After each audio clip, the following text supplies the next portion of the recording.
Good morning and welcome back. My name is Mike, and today I want to talk to you about the benefit of allowing tomato suckers to grow until a specific point so that they finally pay for themselves, so that tomato suckers get transformed from a liability, from something that just sucks the energy out of the plant, into an asset, into something that actually pays for itself. Let's begin.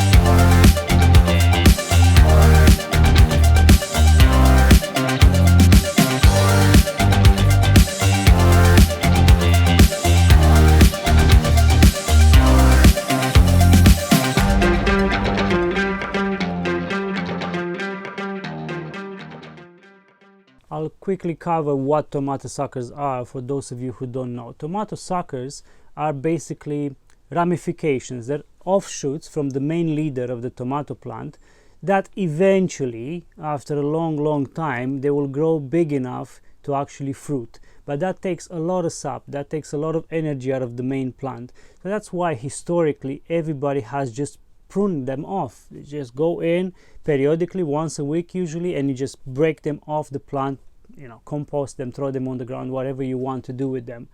But a couple of years ago, when I started doing this more hands-on, I realized that by forgetting about a couple of tomato suckers and allowing them to grow quite big, and quite big I mean 30-40 centimeters, so a foot and a half, you can prune them at that height, at that length, root them, and then you get a clone, you get a new plant out of the existing plant. And this goes into the reasons why you would do this, why you would allow these tomato suckers to vampire your tomato plant, your main leader, up until a specific point. There are two main reasons that I personally do it for.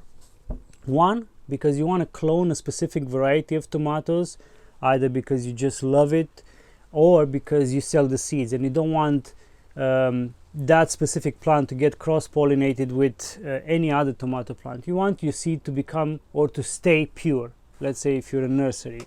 Second of all is because you want extra plants, free plants, either because you just bought your initial plants from the market or from a nursery and you don't want to spend more money, or like me, you have a huge problem with slugs and they keep eating all your tomato starts, and then you end up in end of June or July with a handful of surviving tomato plants, and it's too late to start them again from seed. So by allowing those tomato suckers to grow to a specific length and pruning them after that and rooting them, you guarantee yourself a harvest for that year. So you don't allow the pest, whatever that pest may be, to rob you and your family from the nutrition that you need.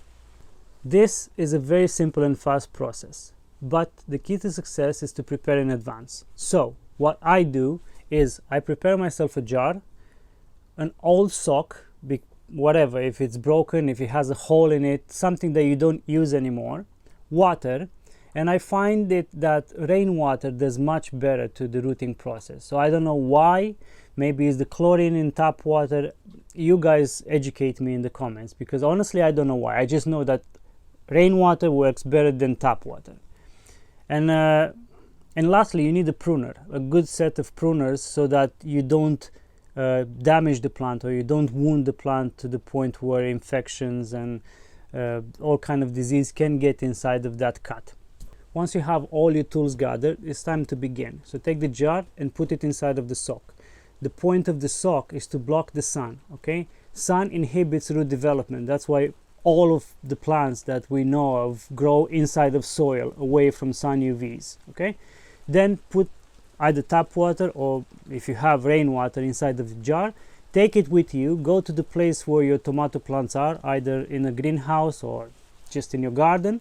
Select the biggest, the longest tomato suckers, snip them from the, from the armpit of the tomato, at least that's what I call it, and just put them straight away into the water. Don't be afraid if when you're done, the tomato suckers are going to look a bit blobby and wilted inside of the jar. Put them in semi-shade or even shade for the first couple of hours, and they will bounce back once the water rehydrates them and they kind of adapt to the shock of being cut off. The next step is very important. You don't want to leave them in full sun. Even with the sock protection, them being bombarded by a huge amount of UVs throughout the day is going to push them too much because they don't have a root system yet and they cannot photosynthesize. So put them in semi-shade. They need about 2 hours of sun in a day, but I would encourage you to take the patience, invest the patience in this process and just give them the sun in the morning and in the evening. About 2 hours in the morning when the sun is soft, and in the evening when the sun is not at the full power anymore. If you leave them outside between, let's say, 11 and 3 p.m., 11 a.m. and 3 p.m., they're just gonna die because they cannot take that. So do that, and in 4 to 7 days, depending on your climate and your conditions, your tomato suckers should develop roots. Just bear in mind that some tomato varieties are stronger, so they will develop the roots faster than the rest of them. But that doesn't matter. If you have in the same batch, let's say a couple of them who have long mustache roots, at least that's what I call them, then those specific ones you can plant straight away into the ground, wherever you want. Of course, plant them in the morning, don't plant them in the middle of the day when they're going to get scalded. At the same time, if the other tomato suckers have smaller roots or shorter roots or just developing roots, you can either keep them in the jar for a couple of more days or start potting them inside of some smaller flower pots with good draining soil and give them another week. In that week, the roots are going to develop properly. The plant is going to get used to soil because it hasn't had soil ever in its life. And now they're ready to be transplanted outside in your greenhouse, wherever you want to put them. I have a healthy seed bank, so I don't need genetics. Usually I do this because I just need extra plants. The slugs in my region are horrendous and they just decimate my production. So throughout the season, if I can get more plants, free plants, then that helps me a lot. And this specific batch that you're going to see in this video, I planted at the border with my neighbor because with his permission, I can plant the tomatoes over there and just use that fence as an amazing trellis and just grow a lot of tomatoes over there. But at the same time, this section that I'm showing you right now, this all was started from tomato suckers.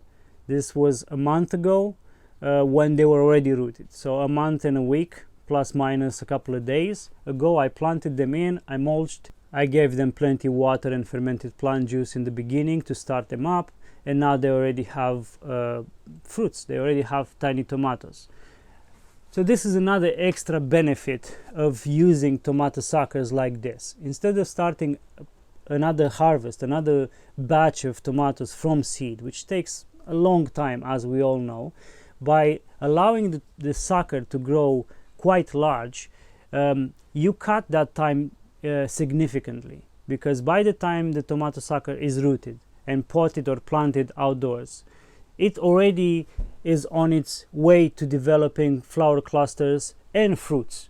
So this is an amazing way to enhance your harvest, to get an amazing abundance of tomatoes. And trust me, it works, because I've done it for 3 years. In the first year as an experiment to see if it's even possible, because I had so many tomato suckers, and honestly I just didn't have time to prune them properly every single week or every couple of days. They had enough water, they had enough sun, they had enough nutrition from the rabbit manure, and I couldn't keep up with them. But then in the second year I got on top of the situation and I just grew so many tomatoes. I made tomato sauce, I pickled tomatoes, because from the country that I come from, which is Romania, we love pickled tomatoes, so we pickle them like you pickle cucumbers, you know, just like in brine, in salt water and some dill seeds, and it's amazing. I always have those green tomatoes pickles for the winter, and I say green tomatoes just because this is the last batch that the plants produce before, let's say, end of September, October, when blight and all of, you know, just weather goes crazy and the tomatoes are not going to survive anymore in my temperate climate. So I harvest those green tomatoes because they don't have time to ripen, and I pickle them. But that's just a side note, you know. But anyway, this method works. It's a good way to get free plants. It's a good way to replenish your depleted stock because of whatever pest you may have. Like I have slugs, other people have flea beetles. There's so many pests out there that can decimate your crop. So use this, grow a lot of food, make a lot of beautiful preserves and prepare for winter, and just have a nice time. In conclusion, I want to encourage you to use patience instead of money. You know, dedicate yourself to this process a bit every year, and you will get a tremendous amount of free plants and, of course, a tremendous amount of fruits, of tomatoes.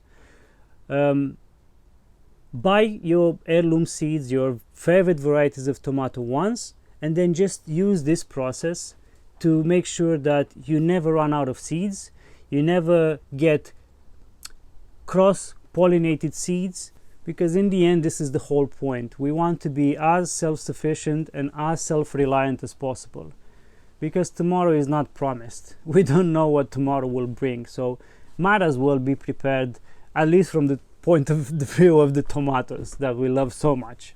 One last thing before I end this video. Make sure to put as many suckers in that jar as possible, because some of them will root and some of them will rot. And check them after 2-3 days, because you will see straight away which ones are compromised and which ones are viable. If you take the sucker out and it's the stem of it is hard, stiff, then it's good. If it already starts to mush up at the bottom and basically rot, then you want to eliminate that specific one, because it's going to contaminate the whole batch.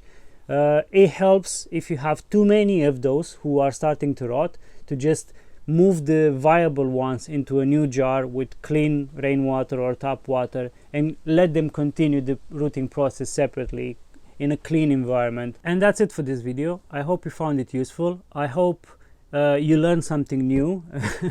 Not sure how many people do this. I haven't seen much of this information online, either on YouTube or on the internet.